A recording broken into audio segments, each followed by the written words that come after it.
The 14th Dalai Lama reflects on his life and shares his profound wisdom in an exclusive article for readers. Although I grew up in Tibet, I have lived in India for more than 6 decades, since having to flee my homeland after it was invaded and occupied by Chinese communists. I have the privilege of being one of India's longest staying guests. Almost immediately, India welcomed me and my fellow Tibetan refugees. She offered our children the chance of going to school, and monks from the great centers of learning in Tibet the opportunity to resume their studies. In due course, we found ourselves able to exchange views with other interested parties across the world.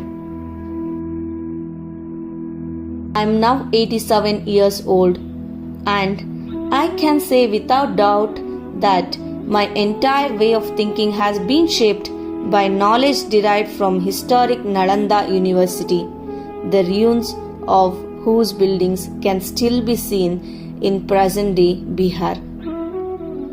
When I first visited India in 1956, I had the opportunity to reflect on the close links between this country and my homeland. Although we Tibetans may look different from our Indian brothers and sisters, we have always been greatly influenced by Indian thought.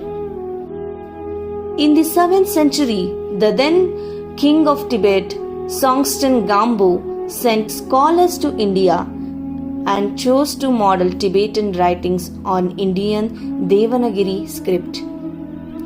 In the following century, despite the presence of Chinese Buddhist teachers, the Tibetan and king opted to bring Buddhist learning to Tibet from Nalanda University. He invited the great scholar Shantarakshita, who advised Tibetans to translate Indian Buddhist literature into the Tibetan language. The resultant collection consists of 108 volumes of Buddha's discourses and about 220 volumes of works by such Indian masters as Nagarjuna, Aryadeva, Asanga, and many others. I myself began to learn several of these books, my heart from the age of 6.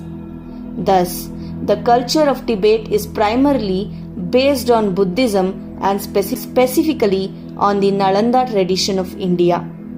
As a mark of respect and gratitude during our time in exile, we have undertaken to restore several ancient Indian texts that had been lost by having them translated from Tibetan back into Sanskrit and other Indian languages. Based on my own studies, I can say with confidence that this ancient Indian understanding of the workings of the mind and emotions can contribute greatly to the development not just of India but of the world at large. Such wisdom is beyond any one religion, and it has the potential to encourage a more integrated and ethically grounded way of being contemporary society. Therefore, I encourage everyone to try to cultivate karuna, compassion, and ahimsa, doing no harm. To achieve world peace, we need peace of mind within ourselves. However, destructive emotions sometimes disturb our peace of mind.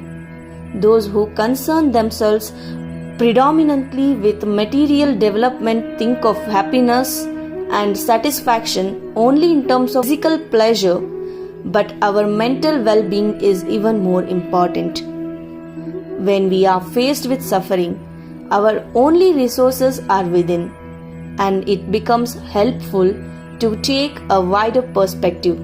Again, this is not a religious principle, but one that is open to all.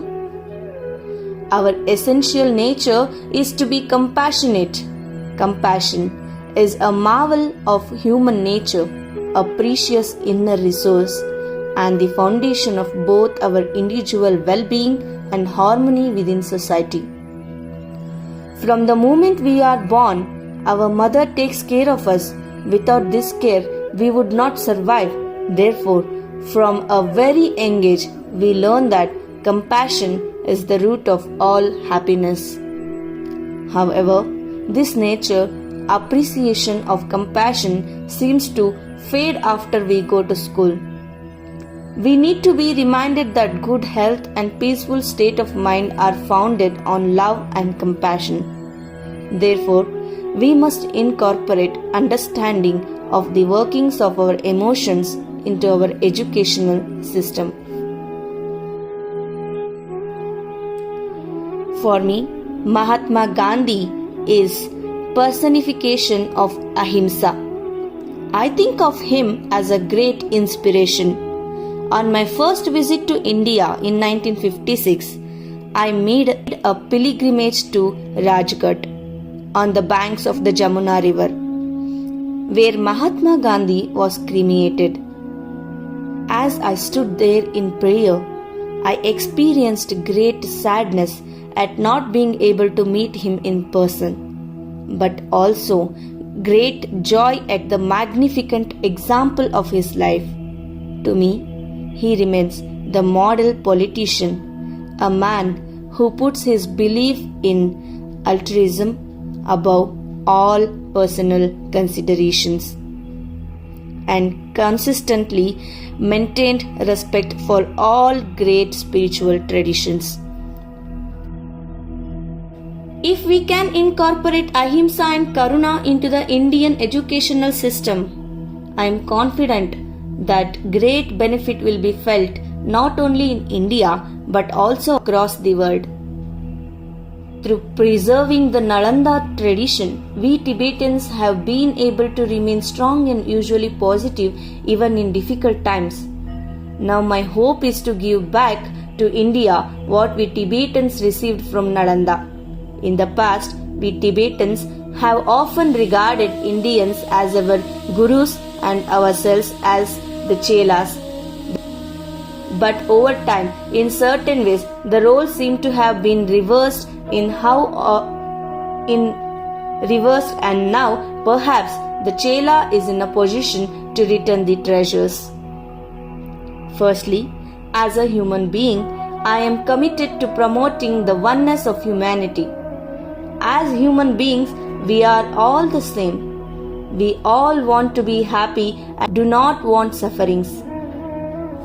Even people who have no religious belief can benefit if they incorporate these human values into their lives. I refer to them as secular ethics or common values. Secondly, I am committed to encouraging harmony among the world's religious traditions.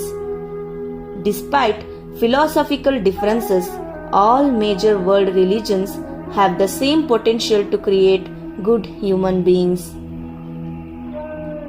It is therefore important for all religious traditions to respect one another and recognize the value of their respective traditions. The idea that there is one truth and one religion may be relevant to the individual practitioner. However, in the wider community, there is a need to recognize that human beings observe several religions and several aspects of life and truth. Moreover, just we enjoy different kinds of foods while maintaining faith in our tradition, we can respect, admire, appreciate the ways of other traditions. With over 1 billion people within its borders, India can be a clear example of religious harmony. Ancient India was well versed in practices for developing a calmly abiding mind and insights into reality. More recently, Mahatma Gandhi helped spread the principle of non-violence across the world, and leaders like Nelson Mandela and Dr. Martin Luther King implemented that principles in their lives.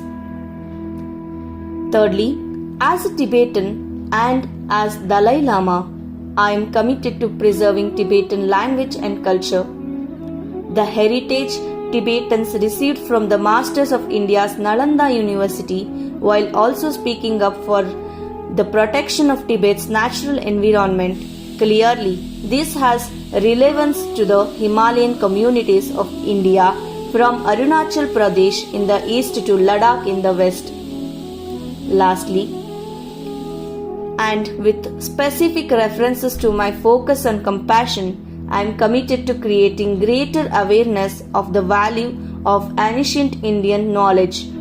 India of the past was able to study and implement it, but in subsequent years, these values have not received all the attention they deserve.